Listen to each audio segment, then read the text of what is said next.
start with single A.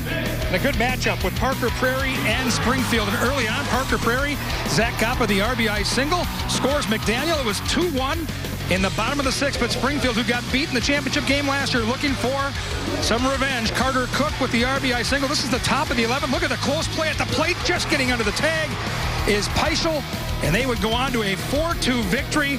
Last year, they lost in the title game in extra innings. This year, they win in extra innings, and their manager was all pumped up.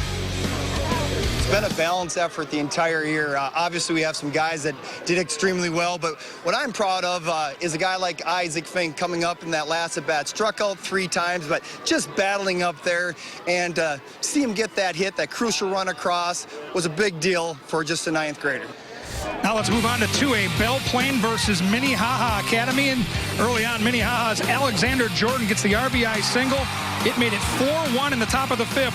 Like Springfield, Minnehaha Academy lost in the 2015 title game. They weren't going to lose with Jesse Retzlaff on the mound. Complete game, struck out 12, only 2 hits against. What an effort by Jesse Retzlaff, and the winning pitcher was also pretty excited. Oh, right now I'm so elated. It was just such a fun run. It was such a great time. Going into after last year, we were kind of heartbroken, so our motto coming into this year was unfinished business, and we just want to come back out and win this game, and we did, so we're feeling really good right now.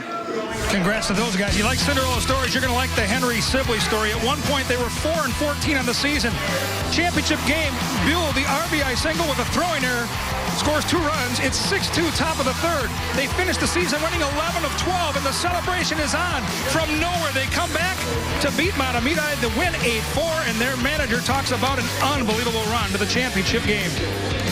We started playing good ball, and before you know it, we're in the section, and we played some pretty good teams in the section, and we ground out some wins, and before you know it, that ended up adding on to what we were doing. And we're in the state tournament, we grind out a couple wins, and we come here and have this kind of performance. So that's kind of how it ended up for us.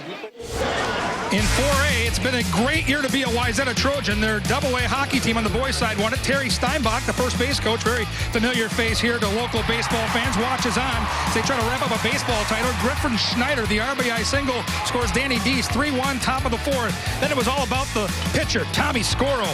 He was on fire. Complete game, 8 strikeouts. Here's the final out of the game, and the Trojans, like they were in hockey, were on to the celebration. The hog pile just behind home plate.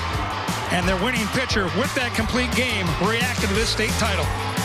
Before the game, my coach talked to me about pitchers are fighters and they got to keep fighting. And every time he'd call my name, I'd look at him and he'd do like something like that. And he just reminded me to keep fighting, and I just kept fighting. Coming in today, we were just all like pumped. We were amped. I don't know. We just, in our heads, like we wanted to win. We thought we would win, and it's just